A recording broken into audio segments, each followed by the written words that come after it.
Hello students, welcome all of you to beautiful channel. Newton का second law जो है, पहले फर्स्ट लॉ तो हमने कवर कर दिया, अब सेकंड लॉ की बारी।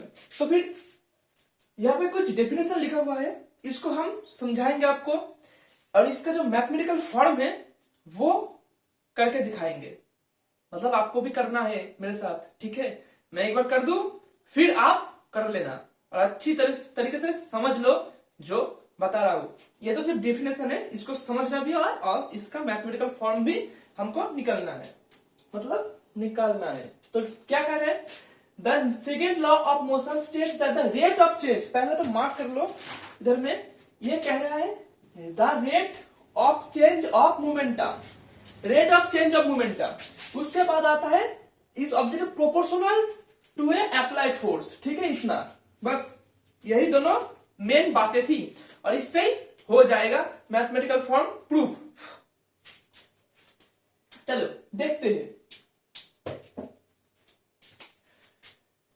चेंज ऑफ मोमेंटम, इसका मतलब दो मोमेंटम आएगा, एक P1 एक P2, तभी तो चेंज होगा ना, ठीक है? तभी तो चेंज होगा। ये क्या है, मक्खी या फिर जो भी है, मेरे हाथों मर जाएगा, बहुत दर्दनाक मौत।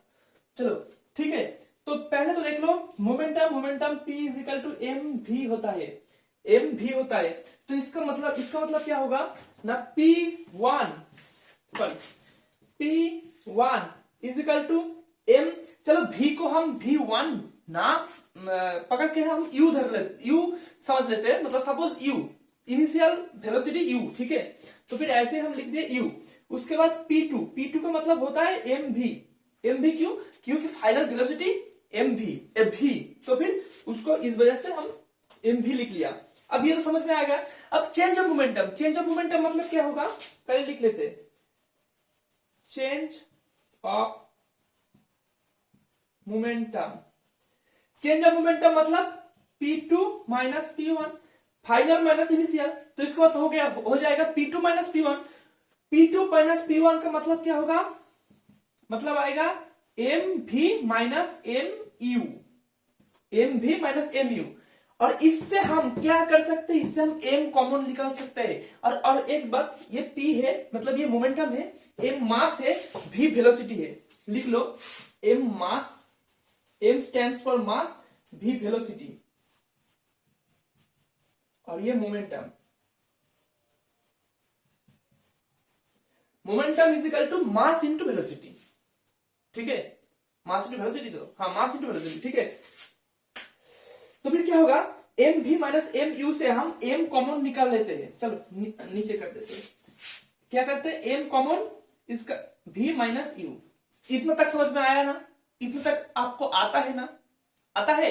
तो ये जो निकल के आया वो है आपका change of momentum, not the rate of change of momentum. Rate of change of momentum ये नहीं है, ये क्या है, ये सिर्फ चेंज ऑफ मोमेंटम है।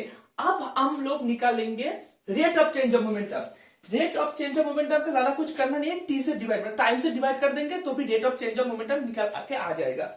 चलिए लिखते हैं ऐसे कि rate of change of momentum, rate of change of momentum, ठीक है?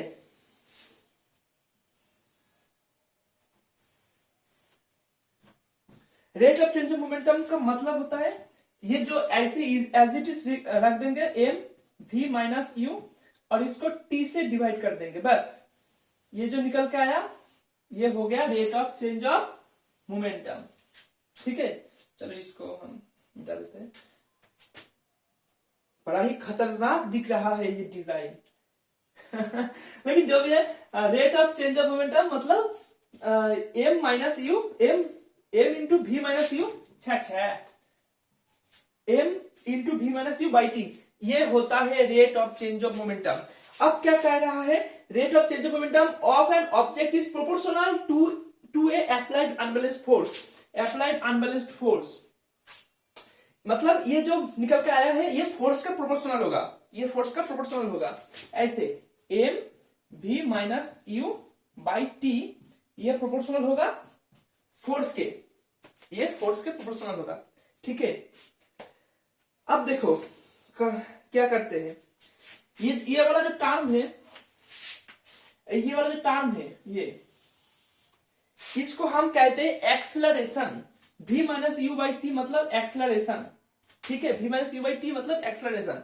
तो फिर इसको हम एक्सेलरेशन लिख देंगे, बाकी एज इट इज रह जाएगा। एम ही लिख दिया, इसको हम ए लिख दिया, proportional to force, proportional to force, ठीक है।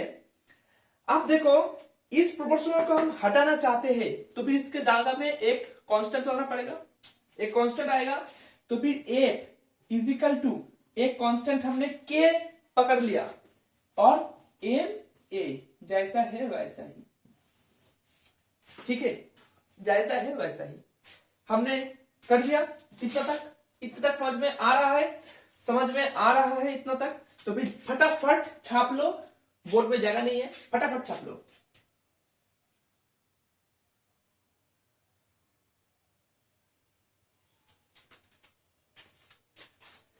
अब देखो ये जो एम है वो क्या है, मास है, मास।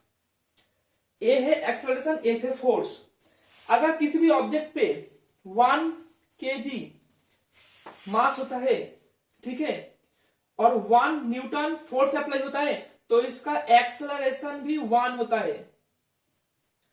किसी भी ऑब्जेक्ट पे 1 kg, किसी भी ऑब्जेक्ट पे 1 kg मास, मतलब किसी भी 1 kg मास वाला ऑब्जेक्ट के ऊपर 1 न्यूटन हम फोर्स देंगे तो उसका एक्सेलरेशन होगा 1, ठीक है।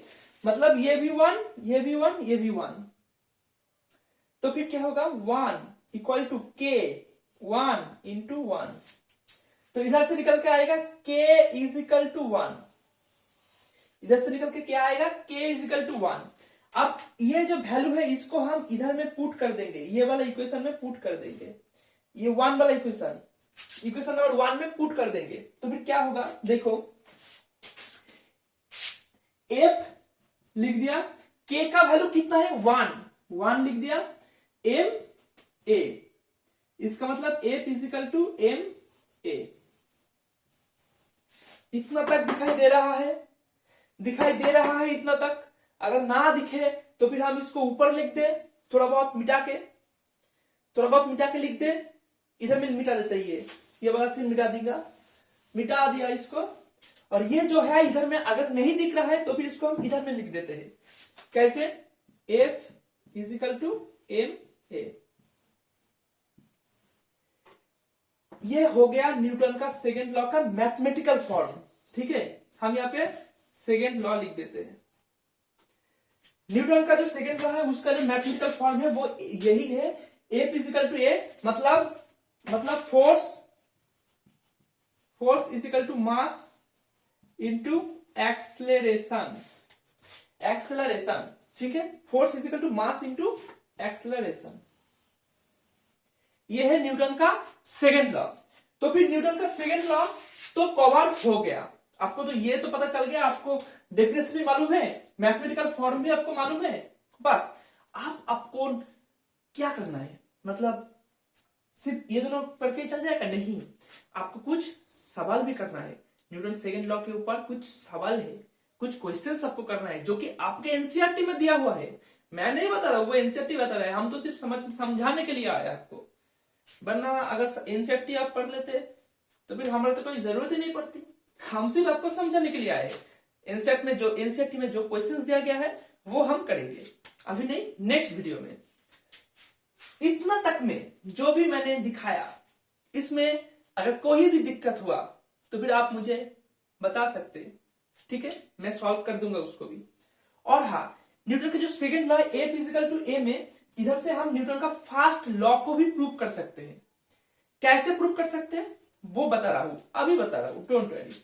देखो न्यूटन ने फर्स्ट लॉ में क्या बताया था, अगर किसी भी ऑब्जेक्ट, अगर एक्सटर्नल कोई फोर्स ना आए एक ऑब्जेक्ट के ऊपर जो कि रेस्ट में है, तो वो हमेशा रेस्ट में रहेगा। इतना ही कहा था ना न्यूटन साहब ने फर्स्ट लॉ में। और सेकेंड लॉ में क्या, और फर्स्ट लॉ में और क्या कहा था, जो भी एक बॉडी अगर मोशन में है, अगर उसके ऊपर एक्सटर्नल कोई फोर्स ना अप्लाई हो, तो फिर वो बॉडी हमेशा मोशन में ही रहता है। तो फिर वो हम इसके मदद से प्रूव कर सकते हैं। कैसे देख लो, हम ए को क्या लिख सकते हैं, v minus u by T, लिख सकते हैं क्या नहीं? एम एज इट इज बैठ गया इजिकल टू एफ, ठीक है, कोई दिक्कत नहीं, यही है। A is equal to v minus u by t, m m f f, ठीक है। अब देखो क्या करना है, हम किसी भी फोर्स अगर ना आए, फोर्स अप्लाई, एक्सटर्नल कोई फोर्स ना अप्लाई करे तो रेस्ट बॉडी रेस्ट में रहेगा। मतलब एक्सटर्नल फोर्स क्या होगा, ये एफ क्या होगा, एफ होगा 0,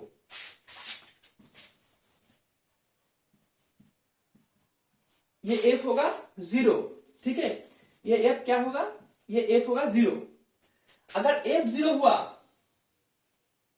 तो क्या होगा, ये टी जब मल्टीप्लाई होकर इधर में जाएगा टी, तो 0 इंटू टी 0 हो जाएगा, और ये एम इधर में मल्टीप्लाई में है तो फिर इधर में आएगा एम, तो फिर ये एम इधर में राइट साइड में आके क्या होगा, ऊपर 0 है नीचे कुछ भी रहे वो तो 0 ही होगा ना। मतलब ये पूरा टर्म, ये सिर्फ ये छोड़ के इधर में पूरा टर्म 0 हो जाएगा। अब देखो v minus u equal to 0, v minus u equal to 0, मतलब v equal to u, v equal to u. अब एक चीज देख लो, सर आपने तो v equal to u prove किया, इससे फर्स्ट लॉ काहे प्रूफ होता है, कहां पे प्रूफ होता है सर, आप तो धोखा कर रहे हैं हमारे साथ। नहीं नहीं नहीं नहीं मेरे बच्चे नहीं, देख लो सर, फोर्स 0 है, हमने यहाँ पे माना था ना कि फोर्स 0 है, मतलब न्यूटन साहब ने फर्स्ट लॉ में यही कहा था ना, एक्सटर्नल फोर्स ना अप्लाई हो, इसका मतलब ये फोर्स 0 हो, तो फिर फोर्स 0 हो तो v इजिकल टू यू होगा। सही बात, सही बात। हम पकड़ लेते हैं, हम ये सपोज ये कर लेते हैं कि कोई बॉडी रेस्ट में है, रेस्ट में होगा, u का मतलब क्या होता है, initial velocity, initial velocity, v का मतलब फाइनल वेलोसिटी, v का मतलब फाइनल वेलोसिटी। तो बॉडी अगर रेस्ट में है तो मतलब इनिशियल वेलोसिटी कितना है, 0 है, u 0 है। अगर u 0 कर दिया तो देखो v इजिकल टू 0 आ गया, v इजिकल टू 0 आ गया, मतलब फाइनल वेलोसिटी भी 0 हो गया। तो यही तो कहा था कि अगर कोई बॉडी रेस्ट में है तो बॉडी रेस्ट में ही रहेगा। बॉडी का u मतलब इनिशियल वेलोसिटी 0 था, मतलब वो बॉडी रेस्ट में था, v इजिकल टू 0 मतलब बॉडी रेस्ट में है, बॉडी रेस्ट में है, ठीक है। तो फिर इधर से ये भी प्रूफ हमने कर दिया। ये कॉन्सेप्चुअली था, इसको हमने ड्रॉ नहीं किया, यहाँ पे नहीं लिखा, लेकिन जो मैंने बताया था और यहाँ पे जो किया था कि एम नीचे आ गया, टी ऊपर चला गया, उसको ही अगर आप एक एक लाइन के अंदर लिखते जाओगे तो फिर वही एक फॉर्म आके लास्ट में ऐसे ही आएगा कि v इजिकल टू यू, ये माइनस यू है तो फिर ये राइट साइड में जाएगा तो प्लस यू हो जाएगा, मतलब ठीक ही लिखा है मैंने, v इजिकल टू यू। अच्छा, v minus u equal to 0 मतलब v इजिकल टू यू, ठीक है, मैंने सही लिखा ना, हाँ ठीक है। चलो ये प्रूफ भी कर दिया, पेन को करते हैं बंद। नेक्स्ट लेक्चर में हम कुछ क्वेश्चंस कराएंगे आपको एनसेट में, जो भी मैंने बताया अभी, और थर्ड लॉ ऑफ मोशन पढ़ाएंगे उसके बाद। तब तक के लिए ओके बाय।